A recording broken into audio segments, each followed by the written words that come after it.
जय हिंद मेरे प्यारे साथियों। आज के इस वीडियो में हम लोग फिर से जो शॉर्ट नोट्स तैयार कर रहे हैं, हम लोग ट्रांसफार्मर के शॉर्ट नोट्स को तैयार कर रहे हैं। आपको कैसे तैयार करना है, क्या क्या लिखना है, उसके बारे में हम लोग डिटेल से देख रहे हैं। इसमें ट्रांसफार्मर के शॉर्ट नोट्स में आपको क्या पता चलेगा, इससे क्या मदद मिलेगी, तो थोड़ा सा समझिए। देखिए, जब भी आपको एग्जाम देना होता है तो अगर उससे पहले अगर आप शॉर्ट नोट्स तैयार किए हुए हैं, काफ़ी जो शॉर्ट नोट्स उसको बोलेंगे जिसमें 60 चीज़ें लिखी हो, यानी बहुत इंपॉर्टेंट चीज़ हो, जैसे फार्मूला बेस लिखा हो, तो आपके जैसे ही आपका एग्जाम आता है उससे 10 दिन पहले 15 दिन पहले आप अगर रिवाइज करते हैं उसको, तो काफ़ी आपको एग्जाम में मदद मिलती है।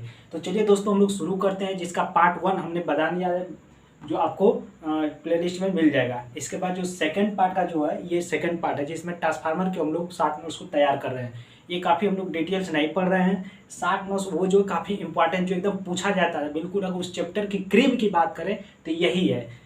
इसको अगर आप याद रखते हैं या इसको बार बार रिवाइज रखते हैं तो आपके एग्जाम में काफ़ी आप इससे क्वेश्चन को सॉल्व कर पाएंगे। तो चलिए दोस्तों, हम लोग स्टार्ट करते हैं, देखते हैं शॉर्ट नोट्स को और उसको समझेंगे कि कैसे क्या क्या लिखना है। तो देखिए, फर्स्ट पार्ट में हम लोग क्या क्या देखे थे।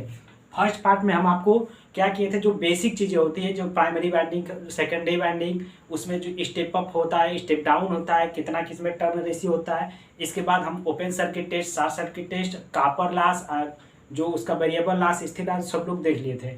इसके बाद उसमें हम लोग क्या किए थे, अब इस वाले में क्या देखेंगे, वोल्टेज रेगुलेशन देखेंगे, जो भी इंपॉर्टेंट होगा। तो चलिए हम लोग स्टार्ट करते हैं और समझते हैं इसको शॉर्ट नोट्स के। तो देखिए, जो शॉर्ट नोट्स का हम लोग फर्स्ट पार्ट का ये सेकेंड पार्ट वाला है, इसमें क्या क्या आपको नोट करना है, नोट करते जाइए, क्योंकि आप जब बैठिए तो हमेशा कॉपी पेन लेके बैठिए, क्योंकि ये नोट्स आप जैसे लिखेंगे तो आपके एग्जाम में मदद मिलेगा। देखिए, वोल्टेज रेगुलेशन का फार्मूला क्या होता है। वोल्टेज रेगुलेशन पूरा हम लिखते हैं, इसका वोल्टेज रेगुलेशन का फार्मूला, ठीक है, आप भी लिखते चलिए। वोल्टेज रेगुलेशन, इसका फार्मूला क्या होता है, आप छोटा छोटा सब लिखते जाइए, ठीक है।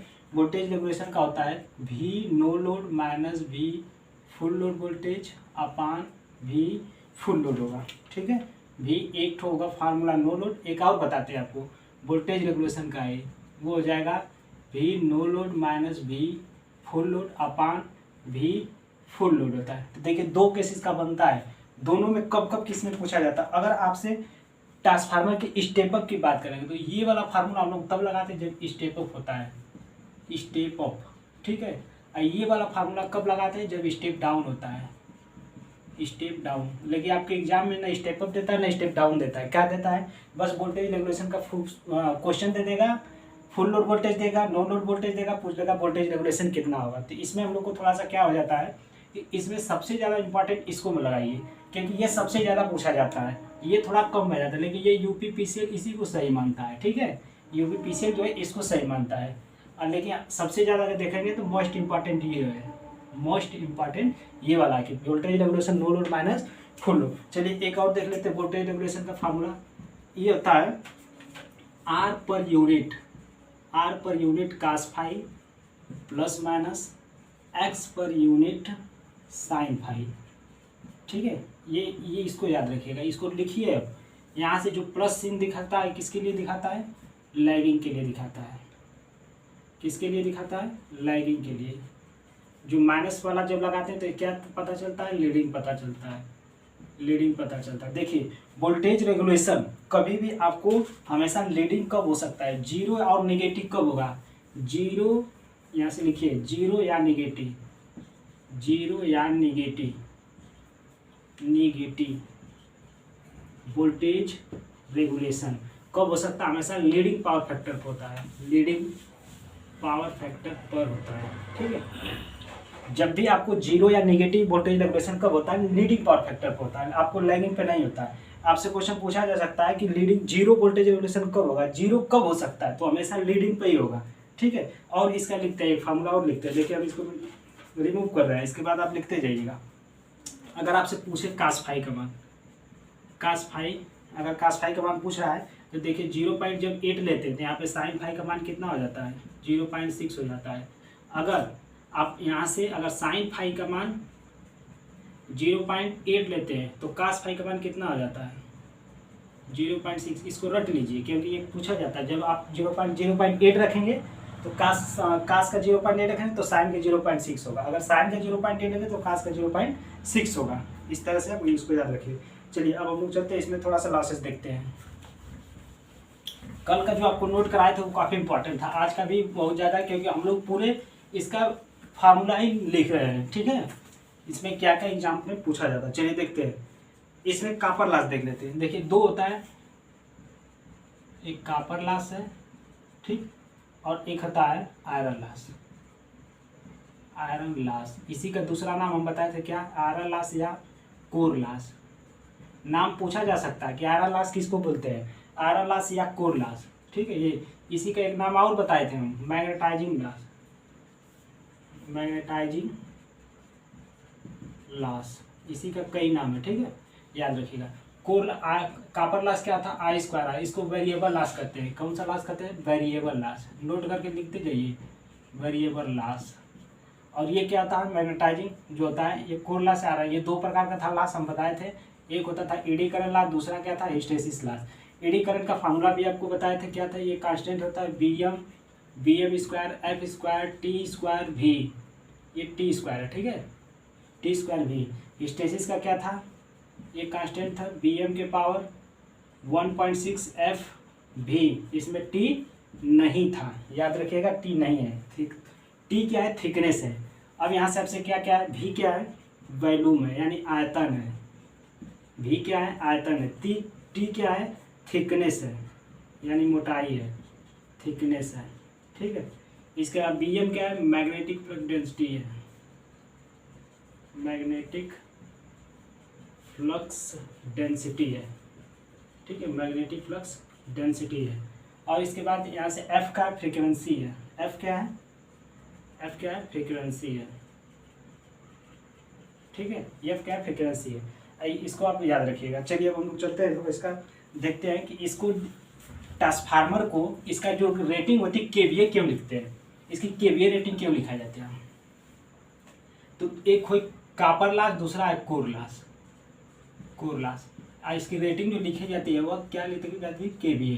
तो देखिए जो कापर लॉस होती है वह किस पे डिपेंड करती है, ये करंट पे डिपेंड करती है, करंट पे। और जबकि कोर लॉस या आयरन लॉस किस पे डिपेंड करती है, वोल्टेज पे। किस पे करती है, वोल्टेज पे। इसीलिए इसको वोल्टेज को लिखेंगे क्या, भी, और करंट को लिखेंगे, करंट का किसे नापते हैं, एम्पियर से, तो वोल्ट एम्पियर। ट्रांसफार्मर की यूनिट होती है VA, लेकिन बड़ा होता है, अगर बड़ा ट्रांसफार्मर लिखेंगे तो इसीलिए इसका यूनिट क्या ले लेते हैं, किलो वोल्ट एम्पियर, यानी KVA इसकी यूनिट लेते हैं। ठीक है, तो इसलिए इसे ट्रांसफार्मर की यूनिट क्या लिखी जाती है, KVA रखी जाती है। आपको काफ़ी एग्जाम में समझिए, इसको पूछा जा सकता है, या आपको पता भी होना चाहिए कि KVA रेटिंग क्यों लिखते हैं। क्योंकि कापर लॉस जो होती है डिपेंड करती है किस पे, करंट पे, और जो कोर लॉस होते हैं डिपेंड करती है किस पे, वोल्टेज पे। इसीलिए इसकी रेटिंग क्या होती है, KVA रेटिंग लिखी जाती है। ठीक है, चलिए अब हम लोग देखते हैं इसमें सिलिकॉन, उसका जो कापर लॉस, आयरन लॉस का तो कैसे कम करते थे हम लोग, कल की वीडियो में देखे थे उसको। ठीक है, और अब देखते हैं जैसे इसका क्या फार्मूला भी आप लिख लिए। अब से आपसे पूछा क्या जाता है कि कापर लॉस को कैसे कम कर सकते हैं। जो कापर लॉस है इसको कैसे कम कर सकते हैं, कम करने का तरीका क्या है, कम करने का तरीका क्या है, तो इसमें क्या है, स्टेप्ड कोर यूज करते हैं। कौन सा कोर यूज करते हैं, स्टेप्ड कोर। स्टेप कोर का प्रयोग करते हैं। ठीक है, स्टेप कोर क्या होता है, स्टेप कोर ये होता है, देखिए ये बना रहा है थोड़ा सा, इसको ऐसे,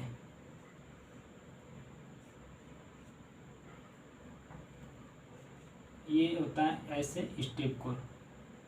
अगर इसे यूज करते हैं तो इसमें हम जो बाइंडिंग करते हैं ऐसे, तो यहाँ पे थोड़ा सा बचत हो जाती है। यानी कापर लॉस को कैसे क्या कम करने के लिए स्टेप कोर का प्रयोग करते हैं। जब ऐसे यूज करते हैं तो स्टेप कोर यहाँ से कम हो जाती है। अब आपसे पूछा जाता है कि वोल्टेज स्थिर होगा V/F की रेशियो, तब क्या होगा, वेरिएबल होगा तब क्या होगा। तो देखिए जब स्थिर होता है तो क्या होता है, यानी V/F का मान स्थिर है तब क्या होगा, स्थिर है यानी कांस्टेंट है, तब क्या होगा, यहीं से V/F का मान स्थिर नहीं है, स्थिर नहीं है तब क्या होगा। ठीक है, तो देखिए जब V/F की वैल्यू स्थिर होती तो आपको फार्मूला हम क्या बताए थे, एडी करंट का। एडी करंट का था कांस्टेंट है Bm square F square T square भी। हिस्टेसिस का क्या था, ये कांस्टेंट है बी एम एफ भी, इसमें टी तो होता नहीं है, ठीक है, इसके पावर कितना होता है 1.6 होता है। ये फार्मूला याद रखिएगा, ये कांस्टेंट हो गया बी एम एफ भी हो गया। इसके बाद आपको क्या करना है, ये जो अगर स्थिर है तब क्या होता है, स्थिर नहीं है तब क्या होता है। तो जब भी बाई वी एफ की वैल्यू स्थिर नहीं है यानी स्थिर है तब क्या होगा, तो इस समय जो होता है, तो जब स्थिर होता है तो कोई दिक्कत नहीं होता, इसमें कोई चेंजिंग नहीं होता, जो जैसे है वो इसके पूछा जाता है कि अगर भी बाई एफ की वैल्यू स्थिर है तो फ्रीक्वेंसी पर क्या प्रभाव पड़ेगा, फ्रीक्वेंसी स्थिर होगी कि वेरिएबल होगी कि स्क्वायर होगी, इसके बारे में पूछा जाता है।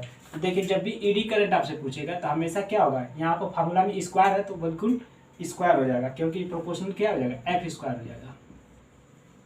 जो ईडी करंट लॉस होती है फ्रीक्वेंसी की क्या होती है स्क्वायर हो जाती है। इसके बाद हिस्टेसिस क्या हो जाता है, हिस्टेसिस लॉस जो होती है वह प्रोपोर्शनल हो जाती है। देखिए इसमें क्या है फ्रीक्वेंसी है, यानी इसमें फ्रीक्वेंसी की प्रोपोर्शनल है, इसमें क्या है एडी करंट जो है स्क्वायर हो जाती है। लेकिन अगर स्थिर नहीं होती है तब क्या होता है, तो ये जो होती है एडी करंट प्रोपोर्शनल हो जाती है वोल्टेज स्क्वायर की, यानी फ्रीक्वेंसी पर डिपेंड नहीं करती। यहाँ पर लिखिए कि फ्रीक्वेंसी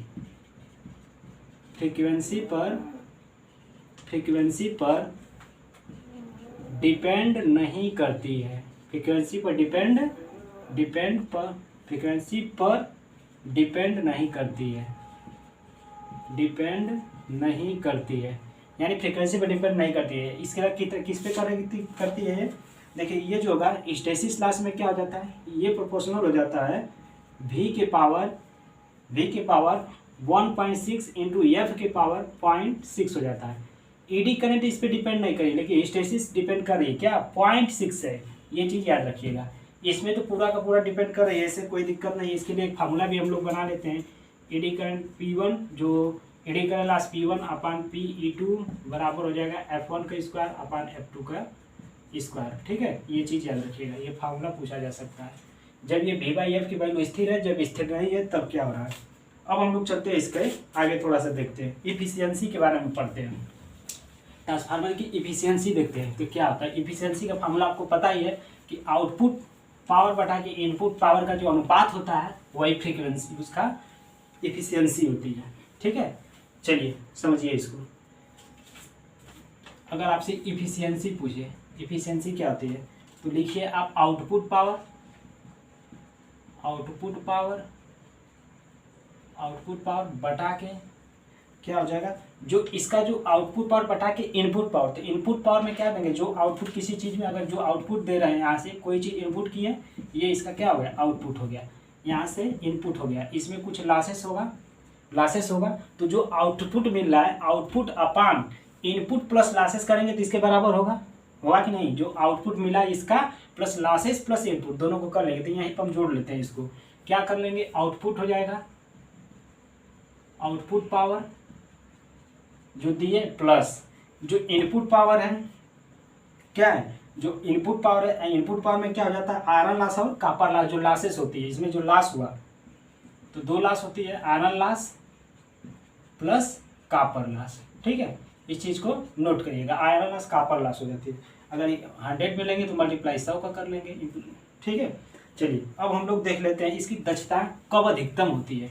तो किसी ट्रांसफार्मर की जो दक्षता अधिकतम कब होती है कि जब वेरिएबल लॉस कांस्टेंट लॉस के बराबर हो जाती है तो उसकी दक्षता क्या होती है इक्वल हो जाती है, ठीक है। चलिए अब हम लोग देखते हैं इसका पावर ट्रांसफार्मर और डिस्ट्रीब्यूशन ट्रांसफार्मर का थोड़ा सा डेफिनेशन देख लेते हैं। कहाँ पावर ट्रांसफार्मर यूज करते हैं, क्योंकि आप इसको शॉर्ट नोट से लिख रहे हैं, ठीक है।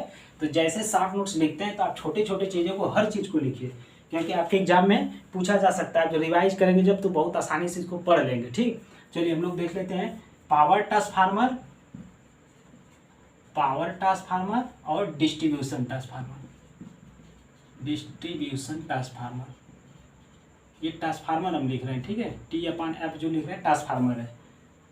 देखिए पावर ट्रांसफार्मर कहाँ यूज करते हैं, तो हम लोग जनरेटिंग स्टेशन में कहाँ यूज करते हैं, जनरेटिंग स्टेशन में, जहाँ पे बिजली पैदा होती है, जनरेटिंग स्टेशन में।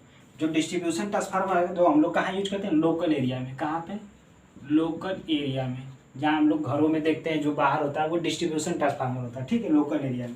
जो इसकी जो रेटिंग होती है लगभग जो होती है वो कितना होती है, 200 केवीए से ज़्यादा होती है। 200 केवीए से ज़्यादा के लिए यूज होता है जो पावर ट्रांसफार्मर में होता है, ठीक है। ये अब इसके बाद इसकी जो रेटिंग लगभग कितना होती है, ये लेस देन होता है, लेस देन 200 केवीए, यानी 200 केवीए से क्या होता है, कम होता है। इसकी जो 200 केवीए से कम के लिए यूज करते हैं, ठीक। चलिए अब देखिए यहाँ से कि जो करंट होती है लिमिट करने के लिए इसमें क्या यूज करते हैं। देखिए जब करंट इसमें लिमिट करने के लिए क्या होता है कि अगर पावर ट्रांसफार्मर है तो करंट को कम करने के लिए आप क्या करते हैं, इसमें लीकेज रिएक्टेंस क्या होता है, कम रखते हैं। इसमें लीकेज रिएक्टेंस, देखिए लीकेज रिएक्टेंस, लीकेज रिएक्टेंस इसमें हाई होता है, हाई होता है। इसमें लीकेज रिएक्टेंस क्या होता है, लीकेज रिएक्टेंस कम होता है, कम होता है, ठीक है। ये चीज़ है, इसकी लीकेज रिएक्टेंस कम होता है, इसमें ज़्यादा होता है पावर ट्रांसफार्मर में।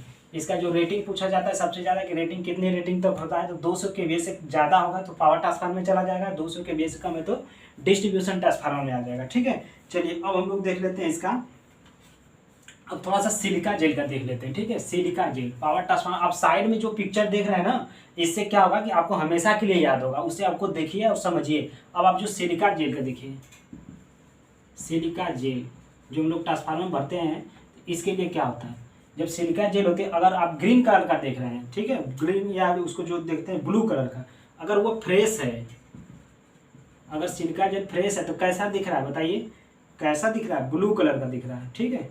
जब वो फ्रेश है यानी बिल्कुल सही है तो ब्लू कलर का, लेकिन जब वो नॉइज यानी मॉइस्चर जो सोख लेती है, यानी नमी, नमी अगर सोख लेती है, यानी नमी, जब नमी को सोख लेती है तो क्या होता है, कैसे दिखती है वो, देखिए देखकर बताइए हमको, पिंक कलर की दिखती है। कैसी दिखती है, पिंक कलर की। अच्छा बिल्कुल ख़राब हो जाती है तो वाइट कलर की दिखती है, ठीक है। पिंक और वाइट याद रखिएगा यहाँ से।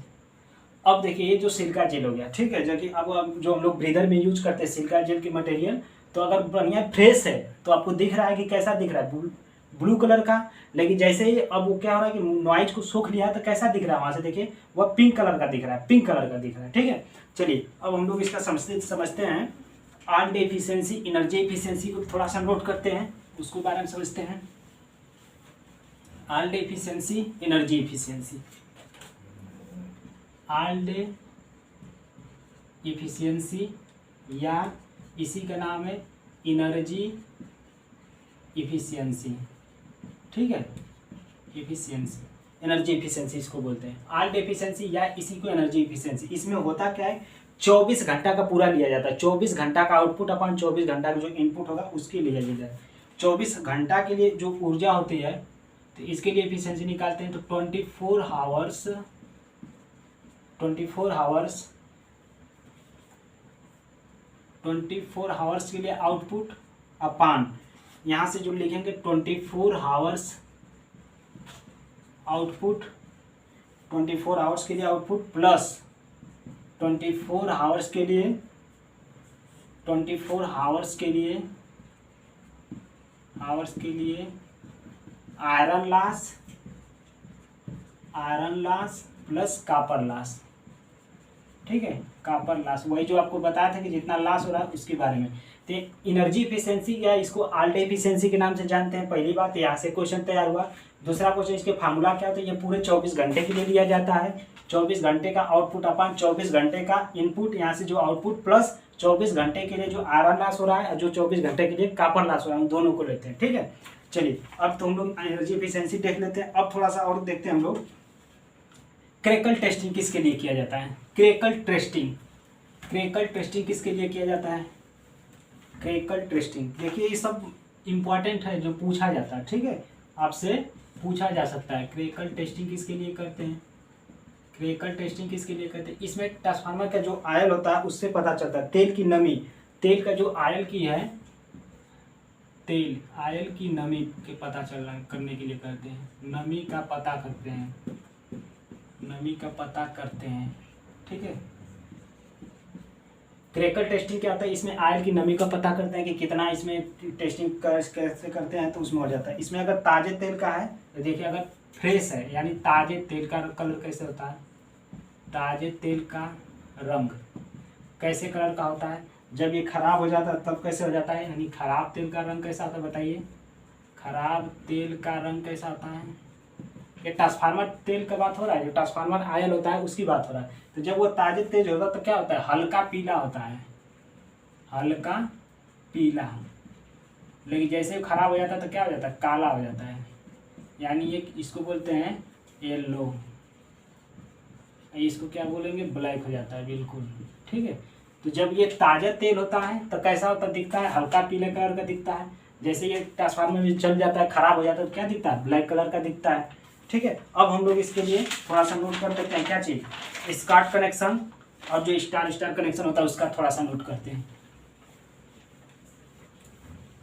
ठीक है, चलिए अब हम लोग देख लेते हैं स्टार स्टार या जिगजैग कनेक्शन। इसी का नाम होता है स्टार स्टार या zigzag connection, zigzag connection, star star या जिगजैग कनेक्शन। ये क्या होता है, जहां पर अर्थिंग करना मुश्किल हो जाता है, जहां पर लिखिए यहाँ पे कि जहां पर अर्थिंग, जहां पे अर्थिंग करना मुश्किल हो जाता है, मुश्किल हो जाता है, वहां पर किया जाता है, हो जाता है, वहां पर किया जाता है, वहाँ पे किया जाता है। ठीक है, जहाँ पे अर्थिंग करना मुश्किल हो जाता है तो हम लोग स्टार स्टार या जिगजैग कनेक्शन करते हैं। ठीक है, जैसे कि पहाड़ी क्षेत्रों में, पहाड़ी क्षेत्रों में, पहाड़ी क्षेत्रों में, इसके बाद और पथरीली जगह पे, पथरीली जगह पे, ये पथरीली जगह पे करते हैं हम लोग। ठीक है, ये होता है पथरीली जगह पे। अब यहाँ से पहाड़ी क्षेत्रों पथरीली जगह पे कौन कौन सा करते हैं, स्टार स्टार या जिगजैग कनेक्शन करते हैं। ठीक है, इससे आपसे यही पूछा जाता है। दूसरा होता है ओपन डेल्टा कनेक्शन या बीबी कनेक्शन, इसी का नाम होता है। दूसरा एक है ओपन डेल्टा कनेक्शन या बीबी कनेक्शन। नोट करके सब लिखते जाइए फटाफट। देखिए क्या है, open delta connection, open delta connection या बीबी कनेक्शन, बीबी कनेक्शन। ठीक, ओपन डेल्टा कनेक्शन या बीबी कनेक्शन इसी का नाम है। इसमें क्या होता है कि जब डेल्टा कनेक्शन की बाइंडिंग एक ओपन हो जाती है तो इसमें जो बचता है रेटिंग कितना बता, आपको बस ये लिखना है कि रेटिंग कितना इसमें बचता है, तो 57.7%, 57.7% शेष रह जाता है। ठीक है, शेष रह जाती है इसमें कितना, 57.7% क्या होती है, शेष रह जाती है। जो ओपन डेल्टा, एक जब डेल्टा कनेक्शन का अगर एक बाइंडिंग इसमें से खुल जाता है, टूट जाता है, तो सब पहले पुराने रेटिंग का 57.7% उसमें क्या होता है, शेष बचता है। अब इसके बाद होती है एक और है जो दूसरा पॉइंट है, अब उसको लिखिए क्या, स्काट कनेक्शन, स्काट कनेक्शन, स्काट कनेक्शन का दूसरा नाम क्या क्या, टीटी कनेक्शन, टीटी कनेक्शन। ठीक है, टीटी कनेक्शन, इसका मेन पर्पज क्या होता है कि 3 फेज से 2 फेज में, 3 फेज को 2 फेज में, यानी 3 फेज को 2 फेज में और 2 फेज को 3 फेज में चेंज करने का काम करते हैं। पूछा जाता है कि स्काट कनेक्शन किसके लिए यूज करते हैं, तो जब भी हम यूज करते हैं तो 3 फेज से 2 फेज के लिए यूज करते हैं। तो 3 फेज से 2 फेज के लिए या 2 फेज से 3 फेज के लिए, तो हम लोग सब ज़्यादा 2 फेज से 3 फेज बनाएंगे। तो इसके लिए क्या करेंगे, स्काट कनेक्शन का प्रयोग, या इसी का दूसरा नाम है क्या, टीटी कनेक्शन का प्रयोग करते हैं। ठीक है, चलिए अब हम लोग इसका देख लिए हैं। अब थोड़ा सा आपको पैरेलल ऑपरेशन करना है। ट्रांसफार्मर का जब पैरेलल ऑपरेशन समांतर में चलाते हैं तब क्या होना चाहिए उसके लिए बताते हैं। ठीक है, पैरेलल ऑपरेशन, पैरेलल ऑपरेशन के लिए, पैरेलल ऑपरेशन ऑफ ट्रांसफार्मर। देखिए पैरेलल ऑपरेशन के लिए क्या क्या आपको शर्त होनी चाहिए। पहली बात क्या क्या होनी चाहिए, पोलैरिटी समान होना चाहिए। लिखिए इसको, पोलैरिटी, पोलैरिटी समान होनी चाहिए, समान होना चाहिए। दूसरा बात, पोलरिटी समान होना चाहिए। और क्या होता है, फेज सीक्वेंस समान होना चाहिए। फेज सीक्वेंस समान होना चाहिए। ठीक है, फेज सीक्वेंस क्या होना चाहिए, समान होना चाहिए। और क्या बताइए, इसमें जो x/r की रेशियो है, x क्या है, रिएक्टेंस था, r क्या रेजिस्टेंस था, जो प्राइमरी का सेकेंडरी का, तो इसमें क्या x/r की रेशियो क्या होनी चाहिए, x/r की रेशियो क्या होनी चाहिए, समान होना चाहिए। x/r की रेशियो समान होना चाहिए, समान होना चाहिए। ठीक है, ये हो गया, समान होनी चाहिए। अब इसके बाद टर्न रेशियो, इसमें क्या होना चाहिए, टर्न रेशियो समान होना चाहिए। टर्न रेशियो समान होना चाहिए। ठीक, टर्न रेशियो समान होना चाहिए। ये चीज इतनी जो था, ये पैरेलल ऑपरेशन के लिए शर्त है। अब बस एक चीज और आपसे बताते हैं कि ये कभी भी मत भूलिएगा, ये फार्मूला अगर ERMS वैल्यू अगर आप पूछ रहा है तो 4.44 अगर ई एवरेज पूछ ले आपसे, ई एवरेज पूछ ले तो क्या होता है, इसके लिए 4 हो जाता है φm/Fn। ठीक, ये चीज़ याद रखिएगा हमेशा। इसी को क्या लिख सकते हैं, इसी को और एक चीज़ लिख सकते हैं, ई एवरेज को, जो ERMS को क्या लिख सकते हैं, √2 × पाई, यहाँ से हो जाएगा φm/F/n। अगर यहाँ से E1 करेंगे तो N1 होगा, E2 करेंगे तो N1 होगा। जैसे यहाँ पे E1 लेंगे तो N1 होगा, अगर यहाँ पे E2 कर लेंगे, E2 RMS वैल्यू निकालेंगे तो √2 पाई φm/F/n2 हो जाएगा। ठीक है, तो ये चीज़ें फार्मूला काफ़ी आपको इम्पोर्टेंट है। और 60 नोट्स में हम लोग अब तक जो यहाँ तक देखें कि ट्रांसफार्मर का पैरेलल ऑपरेशन कैसे करेंगे, इसका शॉर्ट सर्किट टेस्ट का ओपन सर्किट टेस्ट, जो इतना था हम लोग पार्ट 2 था, इसको नोट करिए। ऐसे पहले जो हम पार्ट 1 में बताएं वो तो काफ़ी जरूरी है, उसमें सारी चीज़ें बता चुके हैं हम लोग। ठीक है, तो ये इतना 60 नोट्स आपकी कॉपी में होना ही चाहिए, क्योंकि ये आपको जितना हम बताएं आपसे मात्र 1 पेज या 2 पेज में होना चाहिए। देखिए, आपको एक ऐसा ही पेज लेना है, बिल्कुल इतना छोटा छोटा लिखना है, इतना छोटा छोटा। देखिए ऐसा हम आपको दिखा रहे हैं साइड में, वहाँ से देख लीजिए कि बिल्कुल इतना छोटा छोटा, जो आप इतना छोटा छोटा अगर आप लिख रहे हैं ना, तो इससे क्या होगा कि आप 60 नोट्स पढ़ेंगे, एग्जाम के दौरान काफ़ी मदद मिलेगी। तो ऐसे ही आपको बनाना है, जैसे हम दिखा रहे हैं आपको यहाँ से कि इतनी सारी छोटी चीज़ें में हम पूरे आज का कल का पूरे इसी में हो गया है, इसमें आगे पीछे बस 60 नोट्स हो यही है। तो इसको आप लिखिए, अपने से लिखेंगे, जितना आप लिखेंगे काफ़ी आपको मदद मिलेगी। तो चलिए हम लोग अब देखते हैं किसी दूसरे टॉपिक का, नेक्स्ट पार्ट का हम लोग 60 नोट्स लाएंगे, क्योंकि इसका तो हम लोग ट्रांसफार्मर में इतना मेन इंपॉर्टेंट था, लिख चुके हैं। चलिए दोस्तों, वीडियो को पूरा देखिएगा। साइड में आपको जो फोटो दिखाए हैं उससे क्या होगा कि आपको हमेशा ज़्यादा समय के लिए याद होगा। और ऐसे ही 60 नोट्स तैयार करिए, जिससे साइड में आपको सिलिका जेल दिखा, आयरन दिखा है, ट्रांसफार्मर दिखा है, उसका कोर दिखा है, तो सारी चीज़ें हमने आपको दिखाई भी है। साथ में आपको इसीलिए दिखाई कि क्योंकि आपको एग्जाम में भी पूछ सकता है कि उसका फिगर देकर पूछ देता है कि ये क्या है, तो अगर आप फिगर देखे रहेंगे तो आप अच्छे से बता पाएंगे। तो चलिए दोस्तों, हम लोग मिलते हैं नेक्स्ट वीडियो में। वीडियो देखने के लिए बहुत बहुत धन्यवाद। अगर आप चैनल को सब्सक्राइब नहीं किए तो चैनल को सब्सक्राइब करिए और लाइक बटन को दबा दीजिए।